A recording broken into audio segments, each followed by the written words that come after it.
City ಬಸ್ಗಳಿಗೆ diesel ಹಾಕಿ ನಷ್ಟ ಅನುಭವಿಸುತ್ತಿರುವಂತಹ BMTC ಇದೇ ಮೊದಲ ಬಾರಿಗೆ ಎಲೆಕ್ಟ್ರಿಕ್ ಬಸ್ನತ್ತ ಚಿತ್ತ ಹರಿಸಿದೆ. ಚೀನಾದ ಇಟೋಪಿಯಾ ಆಟೋಮೇಷನ್ ಕಂಪನಿಯ ಎಲೆಕ್ಟ್ರಿಕ್ ಬಸ್ ಒಂದು 3 ತಿಂಗಳು ಪ್ರಾಯೋಗಿಕವಾಗಿ ನಗರದಲ್ಲಿ ಓಡಿಸಲು ಮುಂದಾಗಿದೆ. 2 ಕೋಟಿ ರೂಪಾಯಿ ಬೆಲೆ ಬಾಳುವ ಈ ಬಸ್ ಇದೀಗ ಕಾಡ್ಗೋಡಿ ಮಾರ್ಗವಾಗಿ ಮೆಜೆಸ್ಟಿಕ್ನತ್ತ ಸಂಚಾರವನ್ನು ಪ್ರಾರಂಭಿಸಿದೆ.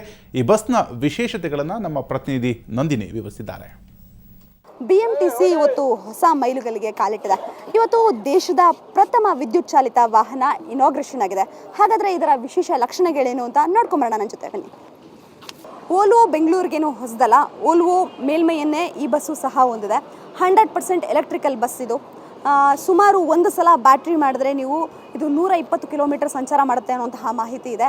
ಬಿಎಂಟಿಸಿ ಇದು ಮೊದಲನೇ ಬಾರಿಗೆ ಇಂಟ್ರೊಡ್ಯೂಸ್ ಮಾಡ್ತಿರೋದು.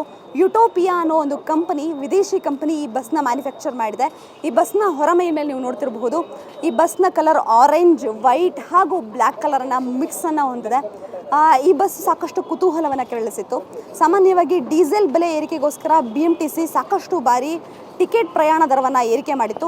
ಇನ್ನಾದರೂ ಇಂತಹ ಬಸ್ಗಳು ಹೆಚ್ಚಾದರೆ ಟಿಕೆಟ್ ದರ ಕಡಿಮೆ ಆಗುತ್ತಾ ಅನ್ನುವಂತಹ ಆಸೆ ಪ್ರಯಾಣಿಕರಿಗೂ ಇದೆ. ಇದು ಈ ಬಸ್ನ ಹೊರಗಿನ ಸ್ಪೆಷಾಲಿಟಿ. ಇನ್ನು ಒಳಗಡೆ ಹೇಗಿದೆ ಅಂತ ಬನ್ನಿ ನೋಡೋಣ. ಇದು ಚಾರ್ಜಿಂಗ್ ಬಸ್, ಹೀಗಾಗಿ ಇಲ್ಲಿ ಗೇರ್ ಪಾಯಿಂಟ್ ಆಗಲಿ ಇಲ್ಲಾಂದರೆ ಆಯಿಲ್ ಬಾಕ್ಸ್ ಆಗಲಿ ಯಾವುದೂ ಸಹ ಕಂಡು ಬರಲ್ಲ. ಇನ್ನು ಬೇರೆ ಬಸ್ಗಳಿಗೆ ಕಂಪೇರ್ ಮಾಡಿದ್ರೆ ಸಾಕಷ್ಟು ಹೈಟೆಕ್ ಆಗಿದೆ. ಇದರ ಡ್ರೈವಿಂಗ್ ಫೀಲಿಂಗ್ ಆಗಲಿ ಹಾಗೂ ಈ ಬಸ್ನಲ್ಲಿರುವಂತಹ ಹೈಟೆಕ್ ಡ್ರೈವಿಂಗ್ ಫೆಸಿಲಿಟಿ ಬಗ್ಗೆ ಡ್ರೈವರ್ನ ಕೇಳೋಣ. ಸರ್ ಹೇಳಿ, ಹೇಗಿದೆ ಇದರ ಸ್ಪೆಷಾಲಿಟಿಗಳೇನು? ಅಂದರೆ ಇದಕ್ಕೆ ಆಯಿಲ್ ಸಿಸ್ಟಮ್ ಯಾವುದೂ ಇಲ್ಲ. ಆಯಿಲ್ ಡೀಸೆಲ್ ಏನೆಲ್ಲ ಬರೀ ಬ್ಯಾಟ್ರಿಲಿ ಓಡುತ್ತೆ. Axle, engine, housing, gear box ಆ ಥರ ಸಿಸ್ಟಮ್ ಏನಿಲ್ಲ. ಇಲ್ಲಿನ ಚಾಲಕರ ಹೇಳುವ ಹಾಗೆ ಇದು ಸಾಕಷ್ಟು ಸ್ಪೆಷಾಲಿಟಿ ಇರುವಂತಹ ಬಸ್. ಈ ಬಸ್ ತುಂಬ ಸ್ಪೆಷಾಲಿಟಿಯನ್ನು ಹೊಂದಿದೆ. ಇನ್ನು ಈ ಬಸ್ನ ಆಸನಗಳನ್ನು ನೀವು ನೋಡ್ತಿರ್ಬೋದು. ಬೇರೆ ಬಸ್ಗಳಿಗೆ ಕಂಪೇರ್ ಮಾಡಿದ್ರೆ ಸಾಕಷ್ಟು ವಿಭಿನ್ನವಾಗಿದೆ.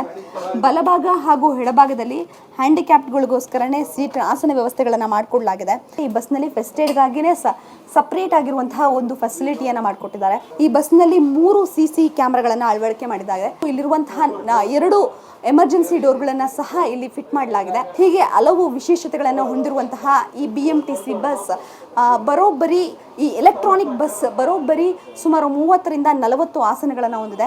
ಇನ್ನು 3 ತಿಂಗಳು ಬೆಂಗಳೂರಿನಲ್ಲಿ ಪ್ರಾಯೋಗಿಕವಾಗಿ ಸಂಚಾರ ಮಾಡುವಂತಹ ಈ ಬಸ್ 2.5 ಕೋಟಿ ರೂಪಾಯಿಯನ್ನು ಹೊಂದಿದೆ.